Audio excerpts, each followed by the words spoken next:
What's up, interwebs? This is Millerhood Sports. I'm Nick.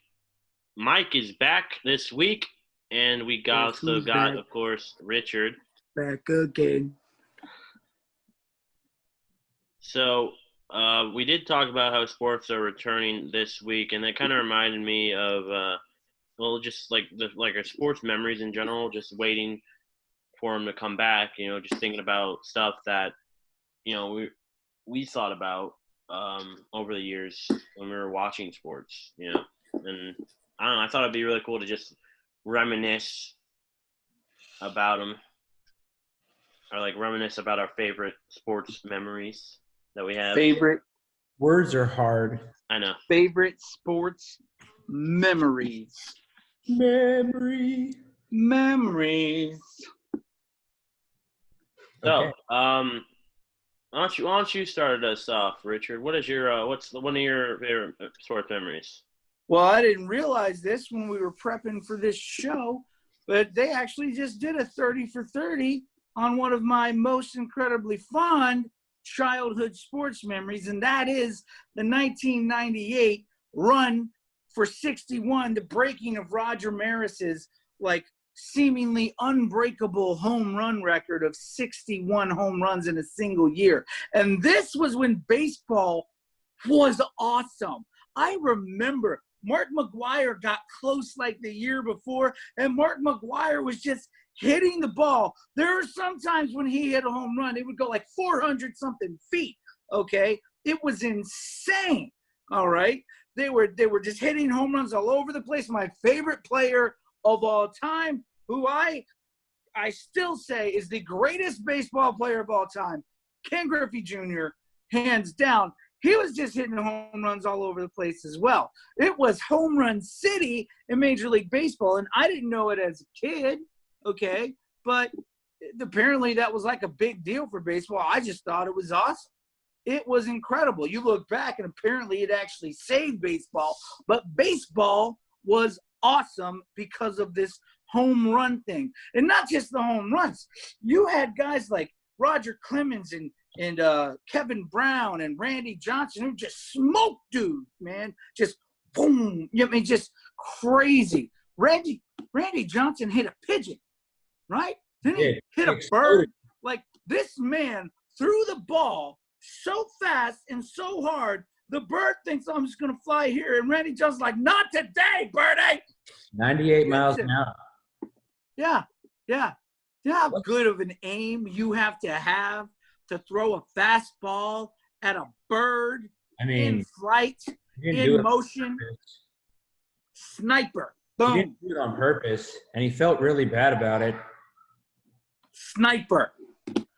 Boom. Anyways, 1998, that home run chase, it was insane. And Sammy Sosa kind of came out of nowhere. Nobody expected Sammy Sosa to be the other guy in the race. Actually, my money was on Griffey. I was voted for Griffey. I'm like, listen, Ken Griffey Jr. needs to be the one to do this because he's the greatest baseball player of all time. And when he swings the bat, angels in heaven sing because he swings the bat like an angel. It's insane. Go look at the YouTube videos of Ken Griffey Jr. swinging a bat. It's incredible. It's the most beautiful thing you'll ever see in your life. I know you think your wife is beautiful. You'll never look at your wife the same way after you see Ken Griffey Jr. swing a bat. That's all I'm saying. It's the most majestic thing you'll ever see. I love you, Lisa. Don't look at me all crazy. Problem. Okay? Watch. I'm going to show Lisa this video later. She's going to be in tears. Oh, my God, it's so beautiful. It's going to be like Zoolander over here. Anyways, listen, I'm telling you, you don't understand. I'm like 10, 11, 12 years old, and these guys are just going off. Every time you watch a baseball game, who's going to hit a home run? And this was like must-see TV, and it was insane, and it was amazing. And they both broke the record. They both broke Roger Maris's long-standing, seemingly unbreakable single-season home run record, and it was amazing. Now, I'm waiting for you to talk about the fact that it's super easy to hit home runs when you're on performance-enhancing drugs. Whoa. I was going to say, wasn't Mark McGwire on the juice? Also, Listen, you were listen. 13 in 98. Here's the thing, and here's the thing that you got to understand, all right? Number one, okay, being on steroids doesn't make it easier to hit a baseball. It just means that once you have connected with the baseball, you will have done so with more force, and therefore the ball will go farther. So the skill of actually hitting a baseball has nothing to do with steroids. Not only that, everybody wants to talk a lot of junk. That's a fair statement. No, it's not. How is that not a fair statement? Listen, You have more power. You have more power to hit the baseball with when you're on performance-enhancing drugs. Okay, but that's what I just said. Steroids Listen to the words that just came out of my mouth. Steroids don't give you better hand-eye coordination. They are performance-enhancing drugs. What did I say? When you play on steroids, you have an unfair advantage. Okay. What did I say? You said it doesn't give you the skill to hit the ball. It just says once you connect with that ball, you will go farther. It farther. How many home runs would he have gotten? How many home runs would they have gotten if they were on steroids? Dial it back. I know everybody likes to do this moral posturing garbage long after the fact, long after these brave men. Hey, I think steroids make sports better. They should all do it.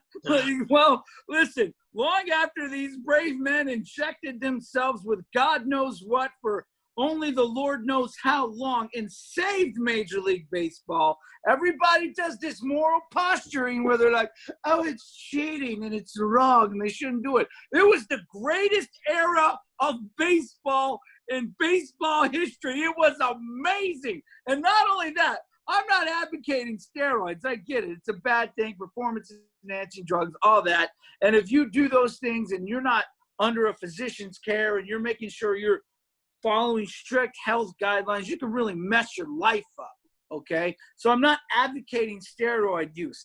However, you can say that everybody was hitting better, but the pitchers were jacked up too, Nick. The pitchers were on steroids as well. So you can say, oh, these big burly guys are hitting home runs because they're all on roids, but they have to hit the home runs on guys who were throwing supernaturally fast baseballs at their faces, okay? The balls are going faster, which makes them even harder to hit. That is something that directly affects the ability of that ball being hit. So Jr. was not big and burly, one. Two, I watched the video. I did not cry. Oh. Elizabeth's over here holding the tears back. She just watched the Ken Griffey Jr. video. Ken Griffey Jr., one of the only all-star Hall of Fame players from this era that did not juice up. He got all of his home runs off of those same super jacked pitchers. Honestly, Barry Bonds was in the same boat. While Sammy Sosa and Mark McGwire are just greasing up the gears like crazy and just knocking balls out of the park. Barry Bonds is over here like, I'm just as good as those guys, but I'm not all juice. But Barry Bonds got sick of it. He said, okay, if they're going to do it, I'm going to do it too. And then Barry Bonds rewrote the record books, and he hit the most home runs than anybody's ever hit, ever. Didn't one of them cork the bat? What's that? Didn't one of them cork a bat? I don't know about that. There's plenty of players who got caught corking bats. But Ken Griffey Jr. wasn't juiced. Ken Griffey Jr. wasn't on anything.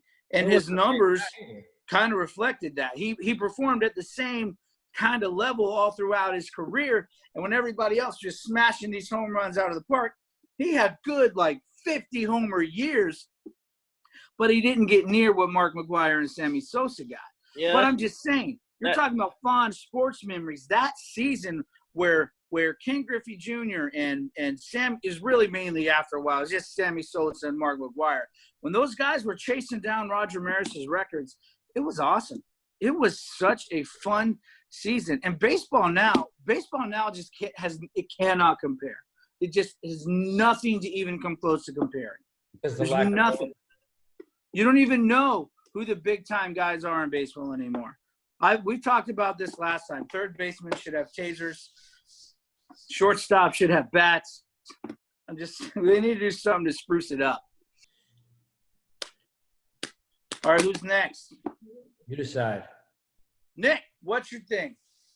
I'm gonna have a go to a more recent period. I want to talk about because I was always kind of like a casual fan of sports until like this moment, and it was Super Bowl 49. Oh, okay. What happened in Patriots. Super Bowl 49? Patriots versus the Seahawks. I was at your house watching this with a bunch of people, and like only me and like Tiffany were rooting for the Patriots, right? What's a casual sports fan? Well, I watched sports, but I wasn't like super into it like I am now. Bull crap. I've always been like a fan of wrestling, but like I'm just saying you were definitely a bigger Patriots fan way before the Seahawks game. Yeah, I would say that's true, Nick. But I didn't watch really. I watch every game now. Like I watch every game now. I didn't used to do that. Okay, Michael, this is his truth. You can't take it from him. Just let him ride with it. Whatever. But I remember watching this game, and like I'm watching everybody root against the Patriots. Everybody except Tiffany, because you literally just said you and Tiffany were there. It wasn't everybody. Yeah, Michael, because I don't. And wasn't Fred Ito there? Pretty No. sure Fred Ito would have been rooting for the Patriots. He wasn't there though. Wasn't he? No. Are you sure? Yeah. Anyways, all right. So Super Bowl 49. Forget about the details of who you watched it with, where you watched it, all of that stuff. We obviously can't come to an agreement on it. So just tell us what it meant to you and how it caused your obsession with Tom Brady to go into hyperdrive, even though he had nothing to do with them winning that game. He led pretty much gave up on them and then they. No, this was not that game. That's actually another sports memory, but this right here was a game where Tom Brady led an amazing fourth quarter comeback, and yes, he wasn't. I will say this, okay? Pete Carroll made a very bad call, and Russell Wilson got intercepted by Malcolm Butler. I understand that, but Tom Brady did leave an amazing fourth quarter. And I know you don't want to say anything because you're a Tom Brady hater and you're a Patriots hater. I'm talking now, Richard. I am talking right now, Richard. Now let me finish. You have all your time to talk after I'm done. I let you finish. I let you go on and on about the whole steroid era of baseball and how it was the greatest thing ever. It was the greatest era of baseball. Let me talk now. Okay. This right here, this is when I like fully became, what in my opinion, a really huge sports fan because I'd always watched casually, but this is when I got really like into it because everyone is rooting against the Patriots except for Tiffany. Maybe Freddie was there, I don't know. And it's just and then that moment happens where everyone's like, "Oh, the Patriots are losing. The Patriots are going to lose." And then Russell Wilson's getting intercepted, and I just jump out of my seat, and I jump for joy because the Patriots are going to win their fourth Super Bowl, and it's amazing just seeing the speechlessness of everyone in that room. It was like they can't believe it's happened. It was an amazing moment to just be there. I'm done. I wonder how many of Nick's memories are going to be about the Patriots getting insanely lucky and winning a game. All right, Michael, hey, give us a sports memory. A sports memory? Yeah, we need a sports favorite memory, like at least one. It's a memory sports. We know you're not a big sports guy, but you got to have something. Favorite sports memory for Michael? Well, I mean, there's so many because, my love of sports. If I had to dwindle it down to one, I suppose, with all my vast knowledge of sports, I guess it would be the story of there was this story of this one special needs guy who, despite never really having proper schooling, right? He was given the opportunity to play football for a college, right? Because they just happened to see how hard he could hit someone, right? And the only schooling he had had until then was from his mom, who happened to be a single parent, because the dad walked out on him, right? Sad story. But, this special needs kid, he went on to win the championship for him, despite some cheating on the coach's side, saying that he went to high school when he didn't. They won the championship. He got to keep going to school. Pop showed up, knocked him out because he was a deadbeat. Got married to the kid. I don't know what you're talking about. I mean, I guess if you knew more about sports, you could even tell us the name, but I don't think you know. So how did he do it? Like, how did a guy from such humble beginnings manage to win a college football championship? Oh, wait, I'm assuming it's college because you said he went to college. It was a college championship that he won for the whole team. This team hadn't won in God knows how long, and because of this one guy, they won the championship. And you want to know why? It's because he didn't hold anything back.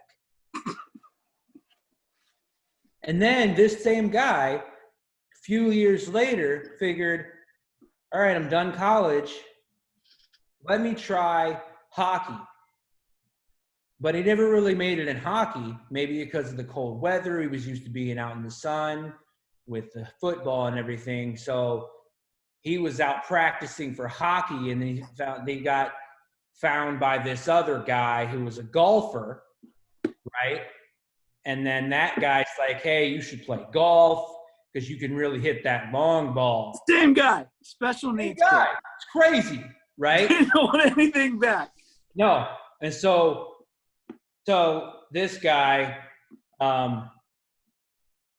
somehow, I don't know where the mom went, but he was living with his grandma now, and she was losing her house, right? So he figured, oh, all right, I'll play this golf thing and make some money to win my grandma's house back, right? So now he's a golfer. So long story short, he was awesome at that too. He seems to be amazing at everything. And then there was a jerk in there, trying to throw off his groove. Yeah, those jerks, they'll scoot into your life from time to time. He did. He tried to. They'll just scoot on in there. He tried to, but he couldn't do it. He did end up actually buying the grandma's house at auction, but then they made a bet with the golf thing, and this guy, he actually won the golf championship as well, right? Pretty good. Yeah, it was pretty crazy. College champion, now golfing champion. That's a pretty good life. Tour. You have no idea what this guy's name is. I can't recollect. Can't think of a name. I'll remember. So let me just keep going. Well, let's let Nick give us another sports memory. Those are two good ones, I think, for you. I've got more. It's the same guy. I've got some more. So it's the same guy. So you're just not really a big sports fan. You're just you're a fan of this one guy. You just can't think of his name for some reason. My recollection, yeah. All right, Nick, what's another sports memory you have? Well, he's talking about the same guy. I'll just talk about the same team. Yes, it is the Patriots versus the Falcons in yet another Super Bowl. And this is a memory where I will never, ever doubt the Patriots ever again, because they were down 28. You are a liar, and mine is going to prove it. They were down 28-3. Oh, wait, no. Mine won't prove it. Never mind. Okay. Let's continue on this. They were down 28-3. The greatest comeback in NFL history. It was. On the grandest stage. It was absolutely incredible. I'm not a Tom Brady fan, but in that game. And I will admit this. I lost faith in my team when they were down 28-3. And then, like, they were slowly coming back, and I'm like, I am never – and then they finally come back and win it. And I'm just like, I am never going to doubt this team ever again. Because for them to do that is so improbable. It's beyond words. That game was the greatest display of discipline and determination, not patriotism, discipline and determination in sports that I have ever seen. They're the Patriots. I get it's because they're the Patriots, Michael. But I'm just saying that game was incredible. I knew that the Falcons were going to lose in the third quarter. It's the third quarter. The Falcons are on defense, and Dan Quinn takes a timeout because his team's not disciplined enough. I'm not kidding you. Right then, I'm like, Falcons are going to lose this game. Brady wasn't even the starting QB then, was he? Yeah. Or was he? Oh, yeah. Yeah, Brady's they wouldn't have won that game without Tom Brady. Oh, I know. I just thought he was the second string at that. No, that was back in 2001. Oh, that's not that game where he came back? Yeah. Oh. So, yeah. All right, that's a legit memory. That's good. I mean, weird that both of your memories involve the Patriots. All right. I got another one for you. I was going to save this one, but I'll bring it out now. But I know there's a little bit too much Patriot love going around here. All right. All right. And that is 2 years ago, 2018, late in the NFL year, the Miami Dolphins, the lowly Miami Dolphins, are getting their butts handed to them by the big, bad New England Patriots, the best team in the NFL, everybody says. They're going to go down to South Beach, and they're just going to stomp on those lowly, losery Dolphins. And for the entirety of this game, it is back and forth, and at the end of the game, there's like 20 seconds left on the game. It's like down to 7 seconds or something like that. It is a last play. The Patriots are up. The Dolphins, everybody knows they're going to throw a Hail Mary. Everybody knows that's what they're going to do. And everybody knows yet again, the Patriots are going to get a victory where they barely squeak it out, but everybody acts like they're superheroes. Yet again. And here is Nick, the polar opposite of the way he felt when the Patriots were down 28-3, sitting over there all smug.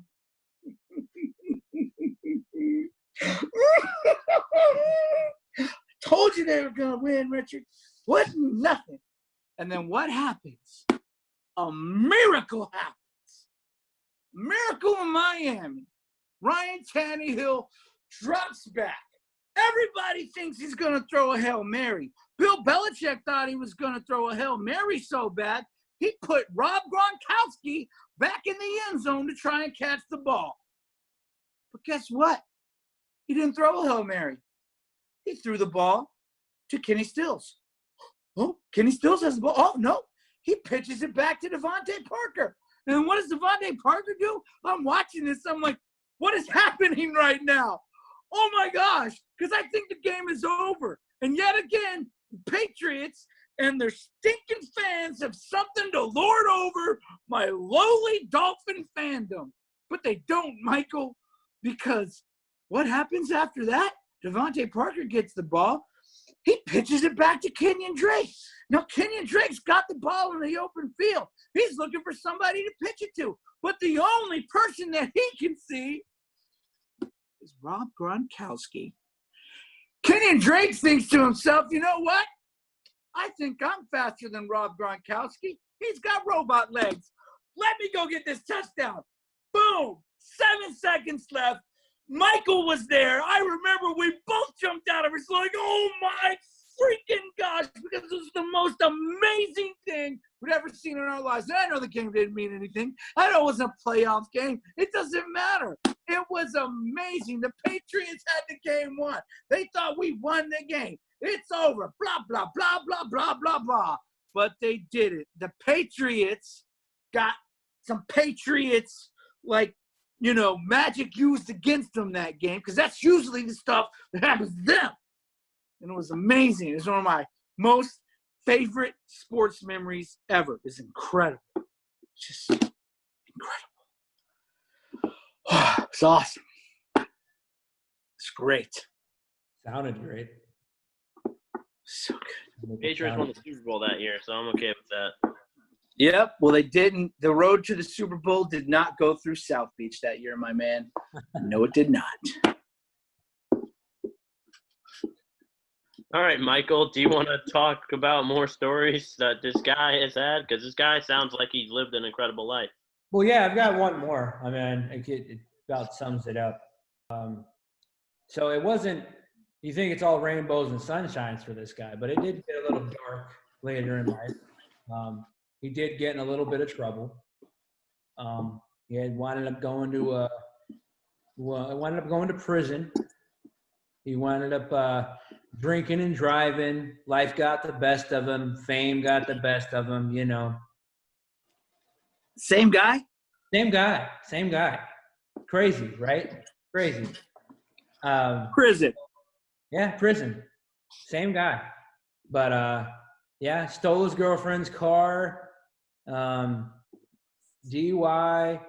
I think the cops might have let him off, but then, you know, he sped off and crashed the car and led the cops on this chase, right? What's this have to do with sports?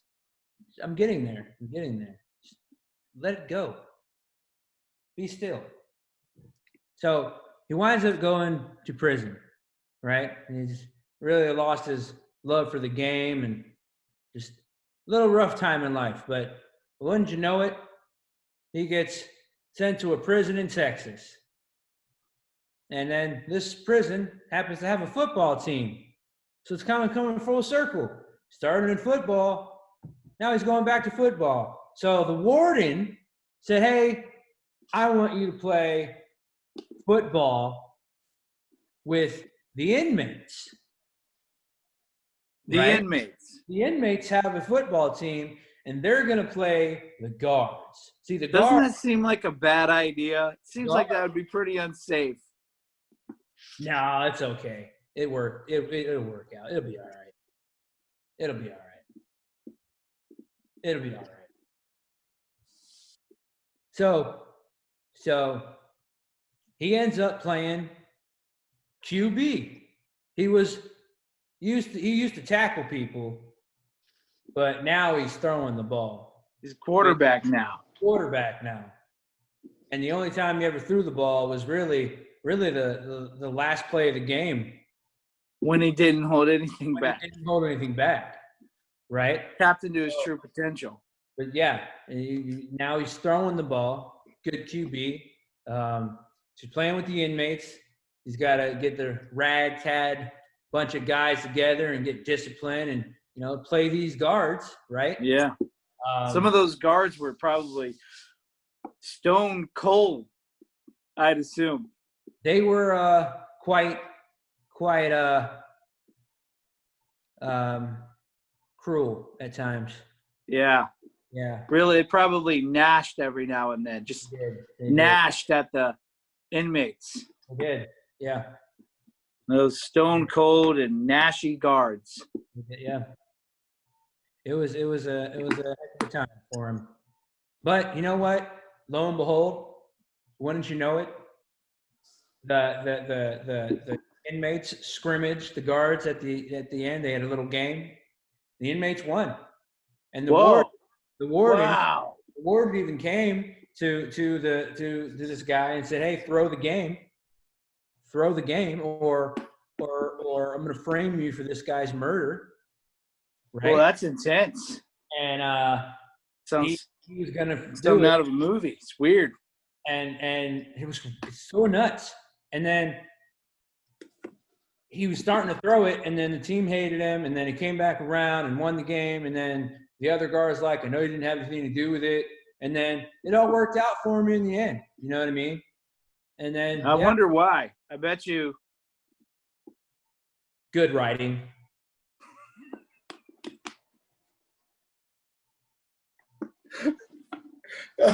Nick, do you have another memory you want to share?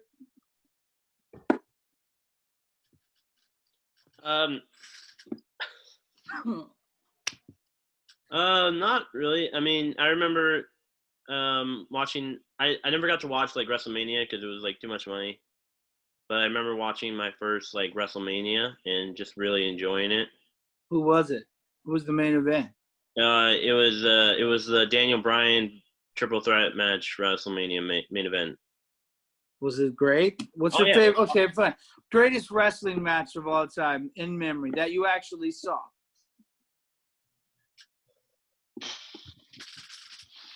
That one's tough. I'll give you a memory. I'll give you a WWF wrestling memory. I'm a 4-year-old child. I'm watching WWF on a VHS. That's too many acronyms, okay? All right? But that's what I'm doing. Dad gets the videos from the video store, and we watch some wrestling, all right? I'm watching my hero, Hulk Hogan, the Hulkster, okay? I'm 4 years old. I'm hulking up all the time. I'm ripping my shirts. My mom's getting mad at me, but I don't care. What's she going to do about it, huh? What's she going to do, brother? You know what I'm saying? What's she going to do? And I'm watching Hulk Hogan fight this new guy, this mean monster of a man called The Undertaker. And I'm watching this match. I'm looking at my dad. The freaking Undertaker is beating Hulk Hogan. My little 4-year-old heart starts to break. Dad, what the heck is happening? Why is Hulk losing? And you know what happened? He lost. Hulk Hogan lost to The Undertaker, and it broke my little 4-year-old heart. That is one of the most detailed wrestling memories I have from watching wrestling as a child. That's when the world got real to him. What? That's when the world got real. Oh man, I tell you, dude, I didn't know what I thought it was real, right? I was watching wrestling. Oh my gosh, my hero's getting his butt kicked by this mean, evil monster guy with the crazy eyes. He's killing him. He's killing him. It's still real to Nick. Be careful. Careful. Man, it was real to that little 4-year-old boy with his ripped up Hulk Hogan shirts. That's all I'm saying. Still real to this 24-year-old boy. It probably is still real. Not 24 yet. But yeah, some of my favorite memories are just watching wrestling. So cool. Pick any wrestling match in the recently. I've probably watched it and really enjoyed it. Cool. All right. Well, I got one more legitimate sports memory for you. Well, he wasn't alive for 72. Oh, there it is. There it is. This is recent. Nick goes recent. I go recent. I know the Miracle in Miami was a little bit recent, but this is way more recent. This is recent. As a Dolphins fan who's had to live with and be around Patriots fans who have no ties to the Boston area, but for some reason are avid Patriots fans and adamantly say they are not bandwagon fans, which is weird because they happen to be the dominant team when they were growing up and forming all those sports alliances. So strange how you say you're not a bandwagon fan, but I digress. Got to listen to family members, friends, co-workers constantly talk about the greatness of the Patriots. And one, Mr. Thomas Brady in particular. But I got to admit, one of my very favorite, most cherished sports memories. It is recent, yes, but I will remember it forever because I watched the game. Not in person. It was too far away. What I'm talking about is Week 17, 2019 NFL season. Fitzmagic and. See, the New England Patriots had been on a run where for the last 2-3 years, they hadn't allowed a single loss at home. And the Miami Dolphins had only won 4 games up to this point. They weren't supposed to win any because they dismantled their team under the guidance and leadership of one Brian Flores.